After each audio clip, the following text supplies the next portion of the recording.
Olá, acadêmicos da disciplina Direito Civil e Obrigações. Sejam bem-vindos à nossa aula 3. Eu optei por gravar esse vídeo porque na semana passada muitos alunos não se fizeram presentes na aula. Alguns estavam, nós desenvolvemos a aula presencial normalmente, mas como alguns não estavam e o conteúdo ele é importante para que a gente possa prosseguir na matéria, eu optei por fazer essa gravação. No finalzinho da aula, nós desenvolvemos um exercício de fixação. Ele foi identificado como exercício 1 da M1, mas ele não valeu pontuação para quem desenvolveu, ele simplesmente serviu para fins de fixação, de feedback do conteúdo. Então, convido-vos a seguir comigo, avaliando, trabalhando e aplicando as diferentes normas que nós vamos então discorrer seguindo pelo slide que foi encaminhado para vocês ali também pelo material. Então, pessoal, o objeto da nossa aula de hoje são as obrigações compostas pela pluralidade de prestações. Qual a importância desse conteúdo para a nossa vida profissional? Então, quando nós falamos de obrigações compostas, também chamadas de complexas, também chamadas de plurais, nós temos mais de um sujeito no mesmo polo, ou, melhor dizendo, mais de uma prestação. Então, no caso da pluralidade de sujeitos no polo, o estudo da temática nos demonstra quem dos devedores ou dos credores deve pagar ou receber. Já no caso da pluralidade de prestações, quando é que a obrigação é cumprida, se nós temos várias prestações. Então, para poder seguir com a matéria, é importante deixar clara a diferença entre a obrigação simples e a obrigação complexa. A obrigação simples se identifica pela unicidade de sujeito no polo, bem como unicidade de prestação no polo, ou seja, nós temos um devedor, um credor e uma prestação. Já na obrigação composta, também chamada de complexa ou plural, nós temos pluralidade de sujeitos no mesmo polo e ou pluralidade de prestações na mesma obrigação civil. Quando nós temos a pluralidade de prestações, nós chamamos a obrigação de composta objetiva. Então, quando há pluralidade de prestações na mesma obrigação civil, temos a obrigação composta objetiva. Por que dessa denominação? Porque nós temos lá no elemento, lembrando da nossa primeira aula, lá no elemento objetivo, a pluralidade. Já quando a pluralidade for de sujeitos no mesmo polo, nós estaremos chamando a obrigação de obrigação composta subjetiva, justamente porque o plural, a pluralidade é de sujeitos, portanto, do elemento subjetivo da obrigação civil. Na sequência, a gente traz aqui dois casos, um deles é cobrado em exame de ordem e o outro um caso hipotético, para que a gente identifique situações lá do nosso cotidiano onde observamos obrigações compostas, e nos dois casos, compostas pela pluralidade de objetos, ou seja, pela pluralidade de prestações. Então, no primeiro desafio, um senhor chamado Adriano no problema, ele contrata um plano de saúde, ele tem um plano de saúde que é adimplido, que é pago todo mês pelo seu empregador.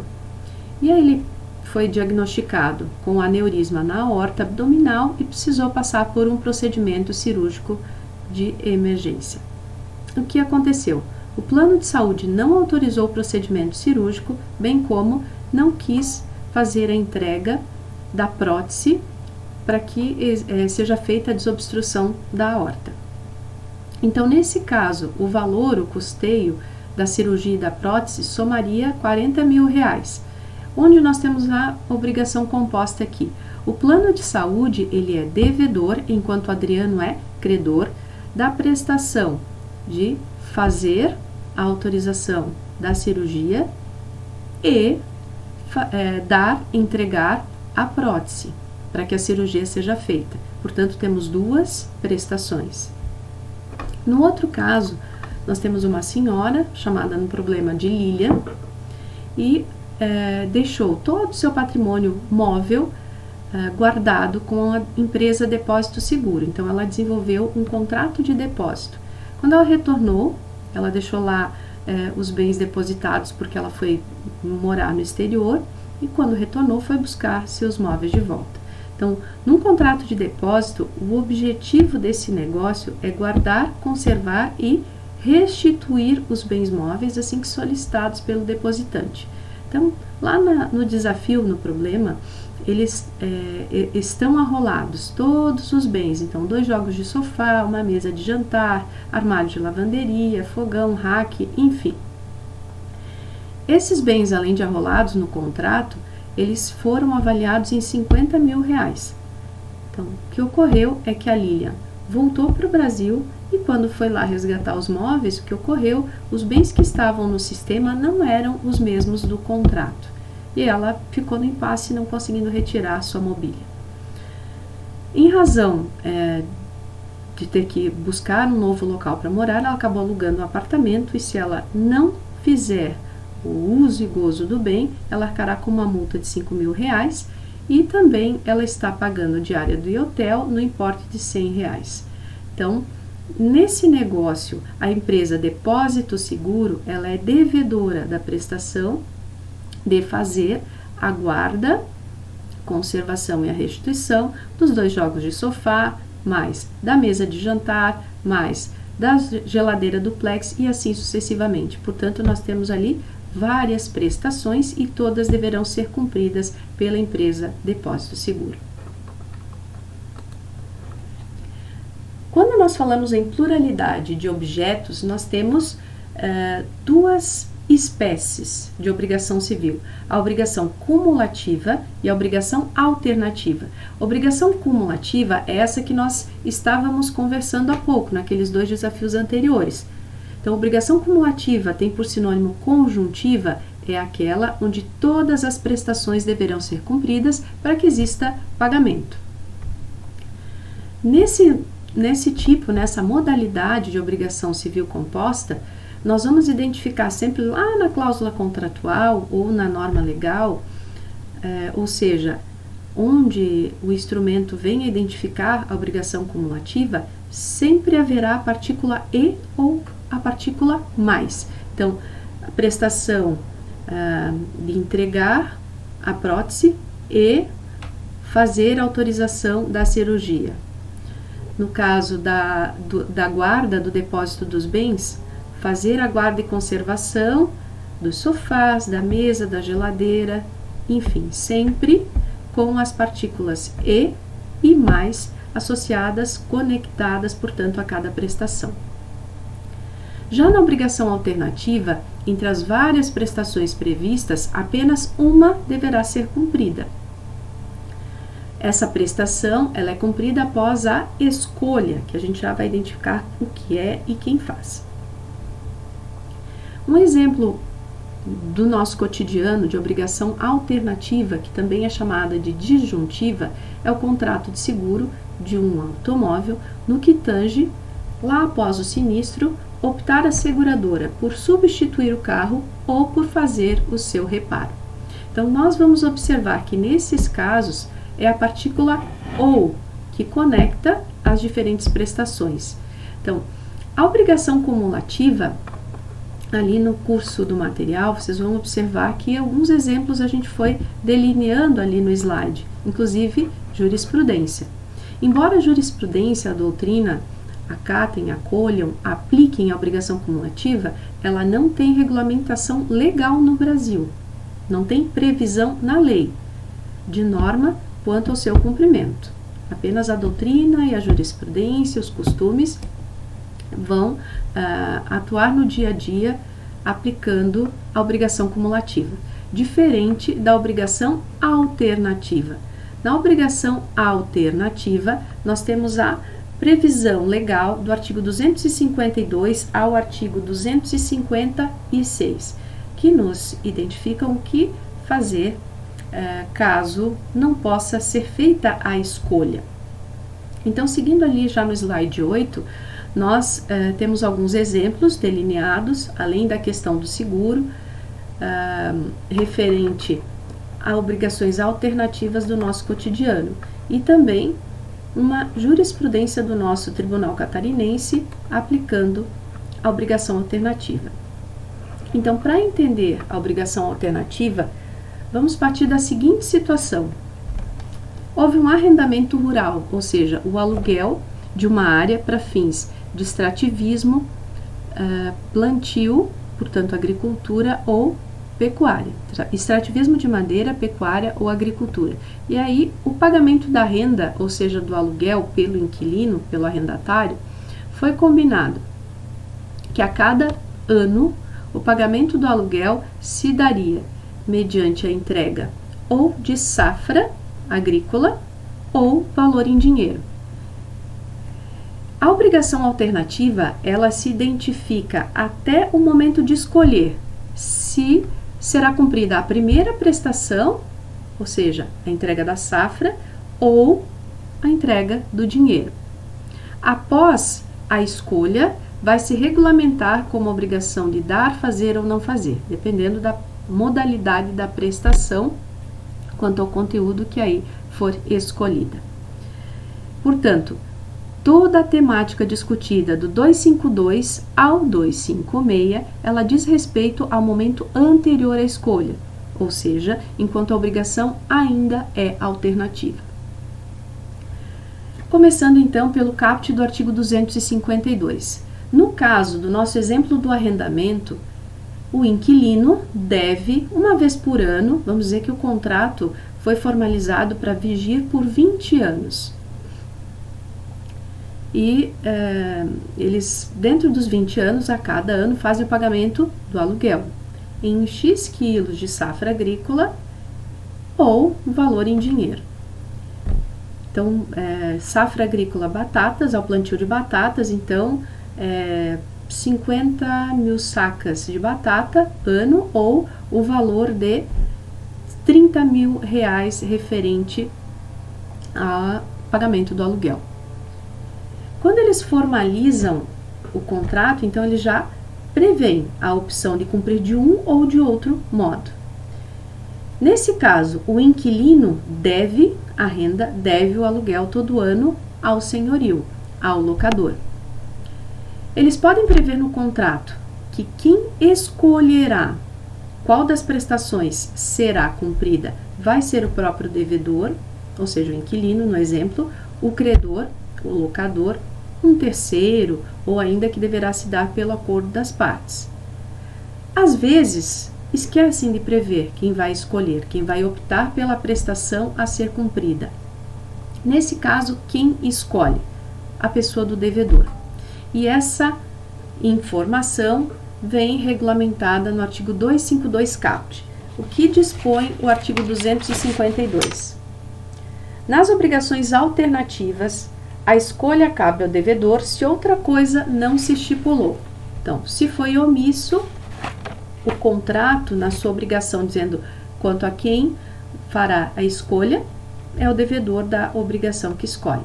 Mas por cláusula expressa poderiam ter optado por eleger o credor ou o terceiro ou o comum acordo para fins de determinar qual das prestações será cumprida. Ainda quanto à escolha, é importante frisar que escolha, cientificação, tem por sinônimo também concentração, nada mais é do que determinar qual das prestações deverá ser cumprida, comunicando-se à parte contrária ou às partes contrárias a prestação que será regularmente adimplida. Portanto, a escolha só se perfectibiliza quando o outro polo tem ciência da prestação que será cumprida. No exemplo do arrendamento, nós temos a safra agrícola e temos o dinheiro. O parágrafo 1º do 252, ele proíbe que o devedor, por exemplo, exija que o credor receba parte numa prestação e parte em outra. Então, vamos ao parágrafo 1º do 252. Não pode o devedor obrigar o credor a receber parte em uma prestação e parte em outra. Ou seja, o inquilino obrigar o senhorio a receber 50% de safra agrícola e 50% em dinheiro. Então, a obrigatoriedade é que é vedada. Aqui, no direito das obrigações, na grande maioria, nós trabalhamos com normas supletivas, ou seja, elas podem ser alteradas pela vontade das partes. Portanto, de comum acordo, poderá, sem qualquer óbice, os dois, devedor e credor, elegerem, optarem ou pactuarem o cumprimento parte em uma, parte em outra. Então, a regra do parágrafo 1º se dá quando não há esse acordo, quando as partes não têm aquiescência quanto ao cumprimento. Então, aí a regra legal é justamente a escolha por uma das prestações na sua integralidade. Nesse exemplo ainda do arrendamento, nós estamos trabalhando, vivendo um contrato de prestações periódicas. Se é um contrato de 20 anos e ao longo desses 20 anos, todo ano, uma vez por ano, portanto, será pago o aluguel, então nós teremos 20 prestações que periodicamente, ou seja, de modo anual, vão vencer. E para esse tipo de obrigação alternativa, o nosso legislador, lá no parágrafo 2º do artigo 252, estabelece que a opção, a escolha, ela poderá ser feita, ou melhor, deverá ser feita a cada período anterior ao pagamento. Então, no parágrafo 2º, quando a obrigação for de prestações periódicas, a faculdade de opção poderá ser exercida em cada período. Ou seja, no primeiro ano, o devedor optou por pagar em dinheiro. No segundo ano, ele não fica vinculado a cumprir do mesmo modo. Ele pode optar pelo dinheiro ou pela safra. Parágrafo 3º e o parágrafo 4º estabelecem o que acontece quando se determina que a escolha seja feita por um terceiro ou de comum acordo. Então, se de comum acordo, naquele momento anterior ao pagamento da prestação, não houver consenso, ou ainda quando o terceiro vizinho, por exemplo, não quiser ou não puder fazer a opção da escolha, levarão ao judiciário a determinação de qual das prestações deverá ser regularmente cumprida. E aí surge a dúvida, poxa, qual é a ação que vai se propor? Como é que o magistrado vai formalizar seu convencimento, estabelecendo se será a safra, se será o dinheiro?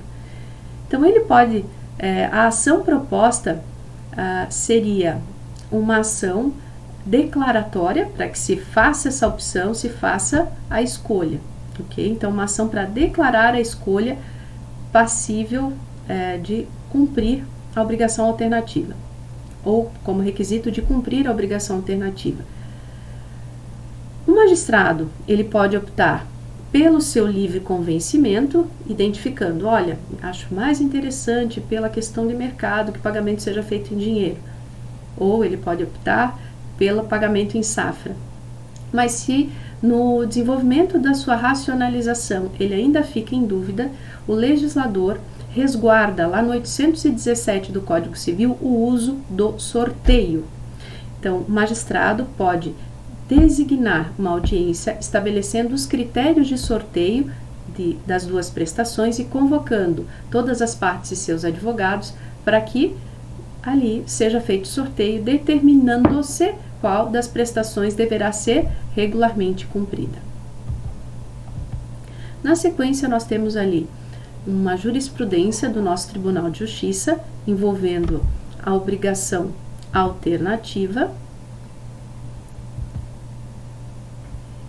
e, mais uma vez, ressaltamos que as regrinhas que vão se seguir do 253 ao 256, elas se aplicam até o momento anterior à escolha. Depois, passa a funcionar como se fosse uma obrigação simples. Então, se nós estamos falando do arrendamento, houve escolha pelo pagamento em safra. A partir do momento que houve essa escolha cientificada a parte contrária, vai se regulamentar como obrigação de dar coisa incerta. Portanto, Mais uma vez ressalto que as regras do 253 ao 256, elas são cabíveis quando se tira essa possibilidade de opção da parte ou das partes. Então, primeira situação, para que a gente possa aplicar o artigo 253. Então, num contrato de compra e venda, foi feito o pagamento do sinal e lá na segunda prestação se identificou que o pagamento do valor de R$250 mil se daria pela entrega de um automóvel nesse valor ou um terreno nesse valor. Identificado o terreno, lá na obrigação civil, identificado o carro. Então, o que acontece se, por exemplo, houver o furto do automóvel antes da escolha? Independente da escolha ser feita pelo devedor ou pelo credor, quando sem culpa do devedor se retira a possibilidade de escolha, subsiste a outra prestação. Esse é o teor do artigo 253. Então, lá no 253, se uma das duas prestações não puder ser objeto de obrigação ou se tornada inexequível, subsistirá o débito quanto à outra. Se por acaso todas as prestações não puderem ser cumpridas antes da escolha, sem culpa do devedor, então o carro foi furtado e o terreno foi desapropriado. A resposta vem no 256, ou seja, extingue-se, resolve-se a obrigação civil e não o contrato, ok? Não vai ter que entregar nem aquele carro e nem aquele terreno, porque se tornou inviável a entrega dos dois objetos. Então, no 253 e no 256, não há culpa do devedor ante a impossibilidade de escolha. Agora, se a escolha for feita pelo devedor e este, com culpa, impossibilita o pagamento de uma ou de todas as prestações, ele vai pagar a subsistente mais perdas e danos ou a que por último se impossibilitou mais perdas e danos. É o teor do artigo 254. Já se a escolha couber ao credor e por culpa do devedor uma ou todas as prestações não puderem ser cumpridas, vai poder o credor optar por qualquer uma das prestações no seu valor, mais perdas e danos. É o teor do artigo 255. Então, para a gente fixar esse conteúdo, segue ali uma questão objetiva cobrada no concurso para titular de notas e registros do Tribunal de Justiça Gaúcho, do ano de 2015. Dispõe o enunciado da questão. Nas obrigações alternativas, se uma de duas prestações não puder ser objeto de obrigação ou se for tornada inexequível, letra A, a obrigação será inválida. Então, olha só, ela é alternativa. Se uma ou duas prestações não puder ser objeto da obrigação ou não puder ser cumprida, exequível, portanto, ela é inexequível. A obrigação se torna inválida? Não, pelo que nós vimos, se uma das prestações se tornar inexequível, pelo 253, subsiste a outra. Se todas, resolve-se, extingue-se a obrigação, mas ela não é inválida. Então, a letra A descartada, letra B descartada. Letra C, a obrigação será tida por inexistente. Também descartada. A letra D é possível, porque ali no enunciado, se uma de duas prestações não puder ser cumprida ou se tornada inexequível. Então, a resposta vem na letra D, com base no artigo 253. Segue ali uma jurisprudência do nosso Tribunal de Justiça e, para diferenciar da obrigação alternativa, o último tema em discussão agora é a chamada obrigação facultativa.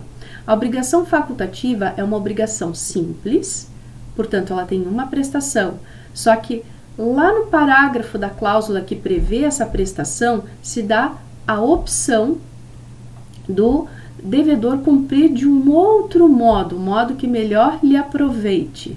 Então, a obrigação facultativa, ela faculta ao devedor cumprir a prestação de outro modo, mas em razão de ser uma obrigação simples, é uma faculdade exclusiva do devedor, é uma benesse, um benefício exclusivo ao devedor. Também é chamada obrigação facultativa de faculdade alternativa ou obrigação com faculdade de substituição. Um exemplo citado pela Maria Helena Diniz na sua doutrina discorre o seguinte: se alguém por contrato se obrigar a entregar 50 sacas de café, dispondo que se lhe convier, pode substituí-la por 20 mil. Então, nós teríamos aqui um exemplo de obrigação com faculdade alternativa ou facultativa. Então, o objeto, a prestação é entregar 50 sacas de café. Mas se for mais interessante, se for melhor, se melhor beneficiar o devedor, ele pode substituir pelo dinheiro. Um outro exemplo de obrigação facultativa é a parte final do artigo 1234 do Código Civil. Então, lá no artigo 1234, nós temos a descoberta. Esse dispositivo se aplica quando alguém encontra objeto móvel alheio. Então, pelo 1234, nós observamos que aquele que restituir a coisa achada, nos termos do artigo antecedente, terá direito a uma recompensa não inferior a 5% do seu valor e a indenização pelas despesas que houver feito com a conservação e transporte da coisa. Então, a prestação qual é? A recompensa de 5% do valor mais as despesas. Mas vem na parte final a faculdade alternativa, que é justamente se o dono não preferir abandoná-la. Então, se for mais interessante, mais benéfico para o dono abandonar ao revés de pagar a indenização dos 5% do valor e das despesas feitas, ele pode fazer essa opção. Então, um exemplo aqui de obrigação facultativa. Segue ali a jurisprudência do TJ e mais dois exemplos ali de obrigação facultativa no slide. E para encerrar, nós temos duas questões, dois desafios jurídicos. Aliás, é um desafio jurídico só. É uma questão com 5 afirmações e na sequência nós temos que identificar a resposta correta. Então vamos lá. A respeito das obrigações, considere as afirmações abaixo. Então, na primeira afirmação, nas obrigações alternativas são devidas duas coisas alternativamente. Até aqui, ok. Ao passo que na obrigação facultativa apenas uma coisa é devida, mas o devedor pode preferir pagar com uma ou outra. Então, aqui nós temos a afirmação correta ali na primeira parte, são devidas duas coisas alternativamente. Na facultativa, apenas uma, mas o devedor pode preferir pagar de outro modo. Correta, portanto, a primeira afirmação. 2.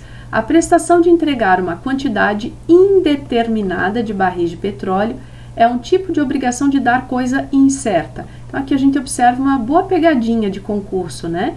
Então, para que a obrigação civil seja de dar coisa incerta, pelo que nós estudamos lá no 243 do Código Civil, ela tem que ser ao menos determinada pelo gênero e quantidade.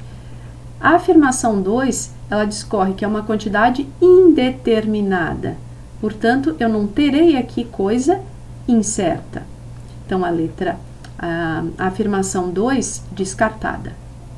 Afirmação 3. No caso de perda ou deterioração da coisa, com ou sem culpa do devedor, poderá o credor optar por resolver a obrigação ou aceitar a coisa como se acha, com abatimento do preço, além de perdas e danos. Aqui, quem elaborou a questão generaliza no caso de perda ou deterioração da coisa, com ou sem culpa. Então, se houvesse perda sem culpa, pelo que a gente estudou no 234, resolve-se a obrigação. Se houver deterioração sem culpa, pode receber no estado que está com abatimento do preço ou optar pela resolução. Agora, se houver culpa, no caso da perda, vai responder pelo equivalente mais perdas e danos. E no caso da deterioração, também vai acrescer a possibilidade do abatimento do preço ou do desfazimento da obrigação, as perdas e danos. Portanto, quando ele generaliza, poderá o credor optar por resolver a obrigação ou aceitar, ele torna falsa a afirmação 3. Com base, então, no 234, no 235, no 236 do Código Civil. 4. O credor de coisa certa não pode ser obrigado a receber outra, ainda que mais valiosa. Correta. É a redação do artigo 313 do Código Civil. 5. Nas obrigações imateriais, a recusa ao cumprimento pode, cumulativamente ao pedido de perdas e danos, ser adicionado o pedido de multa diária. Então, sim, é possível, caso alguém faça a letra de uma música e permita o uso a outra pessoa. Então, caso se recuse a cumprir, a entregar a música, por exemplo, pode sim ser aplicada a multa diária. Então, temos como verdadeiros aqui A1, A4 e A5. E aí nós temos que encontrar as afirmações corretas, letra D, 1, 4 e 5. E o concurso para a magistratura do Amapá, ano 2014, lá no enunciado ele pede para a gente responder conforme as obrigações alternativas.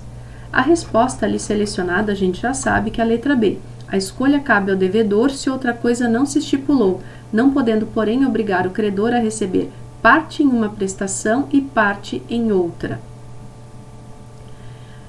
Aqui nós temos a redação do parágrafo 1º do 252, correta. O que está errado na letra A?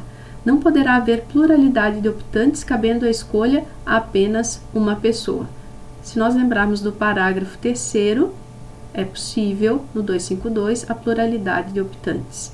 Letra C, a escolha cabe ao credor, salvo acordo em sentido contrário, justamente ao devedor, conforme o caput do 252. Então, letra C descartada também. Se uma das duas prestações não puder ser objeto de obrigação ou se tornar inexequível, a outra também será extinta. Não subsiste a outra, conforme o 253. Falsa letra D também. Letra E, se por culpa do devedor, ambas as obrigações se tornarem impossíveis, não competindo ao credor a escolha, pagará o devedor a metade do valor de cada prestação. Não, aqui por último, o valor daqui por último se impossibilitou, mais perdas e danos. Então, é o que nós estudamos lá no 254. É isso aí, pessoal. Então, referente a essa matéria, ali no material, ficou disponibilizado o exercício de fixação. Lá veio identificado como exercício de fixação 1 do M1. Então, ele não vai validar pontuação, ele vai validar a frequência da nossa atividade aqui no ambiente virtual. Então, nesse exercício, a gente observa que a Guiomar contratou a permuta com a construtora Estela do terreno para a construção do edifício Estela no local. Em contrapartida, a construtora vai entregar em 3 de outubro de 2021 um apartamento de 2 quartos com 2 garagens ou um apartamento diferenciado com uma garagem. Foi realizado o contrato, solicitou-se à prefeitura autorização para a construção conforme o projeto apresentado pela construtora. E aí seguem 10 perguntas que vamos então resolver. Ok, pessoal? Nos vemos em breve. Um abraço.